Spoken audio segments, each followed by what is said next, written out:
आप देख रहे हैं सूत्रकार समाचार। राजधानी रांची स्थित झारखंड मुक्ति मोर्चा के कैंप कार्यालय में पार्टी के वरिष्ठ नेता और केंद्रीय प्रवक्ता सुप्रियो भट्टाचार्य के द्वारा एक प्रेस वार्ता आयोजित की गई। इस प्रेस वार्ता के माध्यम से आयकर विभाग के द्वारा जारी छापेमारी पर अपनी कड़ी प्रतिक्रिया व्यक्त करते हुए भारतीय जनता पार्टी पर निशाना साधा। पार्टी के केंद्रीय प्रवक्ता ने कहा कि जिस प्रकार से आयकर विभाग का रेड के बाद पैसों की बरामदगी को लेकर बात देखी जा रही है, यह पूरे तरीके से समझ से परे है क्योंकि आयकर विभाग की ओर से पैसे के विषय में किसी भी प्रकार की कोई आधिकारिक पुष्टि नहीं हो पाई है। आयकर विभाग के जांच को एक प्रकार से राजनीतिक रंग देने का प्रयास किया जा रहा है। प्रदेश भाजपा के द्वारा कार्रवाई का नैरेटिव सेट किया जा रहा है और भाजपा प्रदेश अध्यक्ष पूरी तरह से झूठ बोलने का काम कर रहे हैं। इस प्रकार का विषय प्रकाश में आना एक प्रकार से विभागीय रूटीन वर्क है। इसे राजनीतिक रंग देने का प्रयास किया जा रहा है। एक प्रकार से भाजपा के दफ्तर में स्क्रिप्ट लिखी जाती है और केंद्रीय एजेंसियां हरकत में आते हुए जांच शुरू करती है। पिछले 2 दिनों से भारत सरकार की जो आईटी डिपार्टमेंट है, वो राज्य के एक जो व्यवसायी समूह है, जिनका हमारे राज्य के साथ साथ कई अन्य राज्यों में भी कई प्रकार के कारोबार हैं, उस पर इनकम टैक्स विभाग ने छापा मारा है और जो चीजें सामने आ रही उसका कहीं कोई भी अभी तक आधिकारिक पुष्टि नहीं हो पा रहा। कोई अपने सूत्र से 50 करोड़ कह रहा है, कोई 100 करोड़, कोई 200 करोड़, कोई 300 करोड़। बातें सामने आ रही है जो अखबारों में आ रही है, चाहे न्यूज चैनल्स में, कि आपके नोट गिनने की जो मशीन है वो जल जा रही है, गर्म हो जा रही है, बदली जा रही है।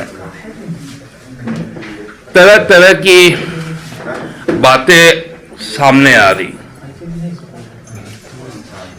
और जब एक आधिकारिक तौर पर इतनी बड़ी एजेंसी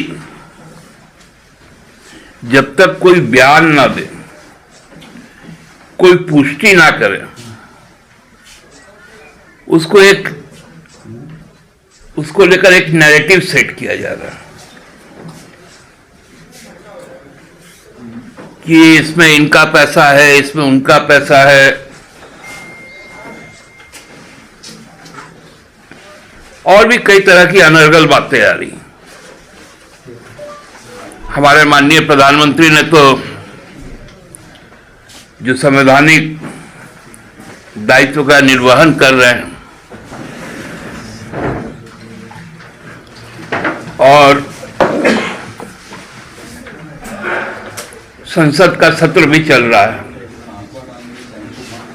लेकिन वो अखबार में छपी खबर को ट्वीट कर देते हैं और उसके बाद भाजपा के राष्ट्रीय प्रवक्ता, हमारे प्रदेश के अध्यक्ष शुरू हो जाते हैं डमरू बजाने के लिए।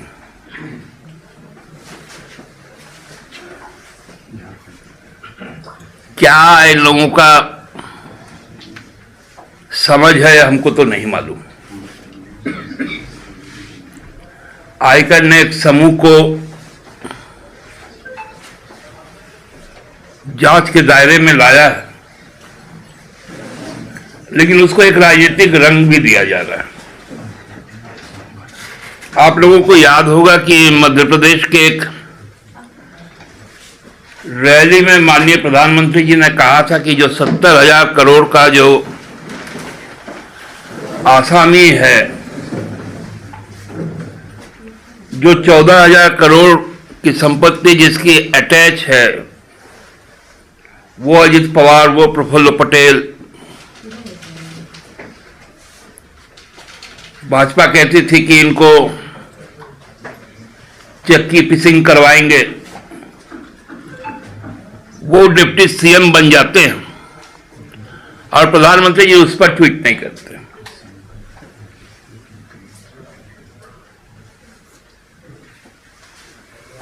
यदि कुछ गलत है, आयकर उसकी जांच करेगी, लेखा जोखा देगी, और लेखा जोखा कोई भाजपा के राष्ट्रीय मुख्यालय से या यहां के प्रदेश मुख्यालय से तो नहीं देगी। तो इनको पेट में क्यों दर्द हो रहा है? जिनसे सवाल किए जाएंगे वो जवाब देंगे। हमको तो लगता है कि बाबूलाल जी और भाजपा के राष्ट्रीय प्रवक्ता कभी ये साहू परिवार के कभी मुनीम हुआ करते थे, और उनकी नौकरी चली गई तो खीस में अपने मालिक को इस तरह की बात करते। बाबूलाल जी को मालूम चल गया कि किसका किसका पैसा है, क्योंकि जब वो काम करते थे साहू परिवार में, तब शायद वो पैसा का लेन देन करते होंगे।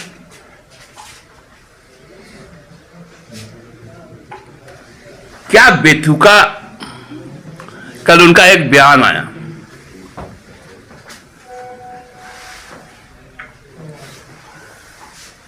लग रहा है कि उस परिवार के सारे पैसे कहां से आते हैं सबको बाबूलाल जी को मालूम है। इस पर भाजपा के प्रदेश प्रवक्ता प्रतुल सहदेव ने कहा कि जब देश के प्रधानमंत्री 200 करोड़ का आंकड़ा बता रहे हैं तो कोई शक की संभावना ही नहीं बचती। यह तो प्रारंभिक आंकड़े हैं, अंतिम आंकड़े तो 350 करोड़ तक जा सकते हैं। कांग्रेस पूरे तरीके से भ्रष्टाचार में लिप्त है। कांग्रेस का हाथ काले धन के साथ है। इन्होंने पूर्व मुख्यमंत्री बाबूलाल मरांडी जी को साहू परिवार के मुनीम से तुलना कर अपना आदिवासी विरोधी चेहरा दिखा दिया है। इस पर अविलंब माफी मांगने का काम करे झामुमो।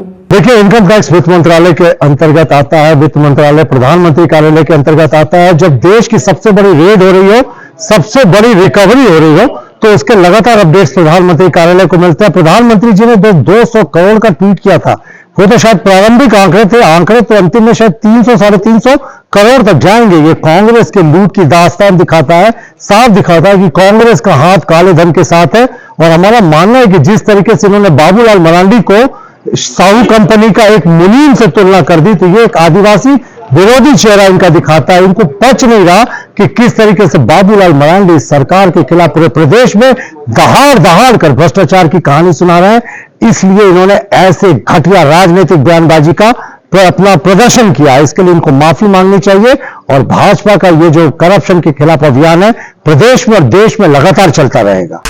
अगर आपको हमारा वीडियो पसंद आता है तो हमारे चैनल को लाइक, शेयर और सब्सक्राइब करना ना भूलें।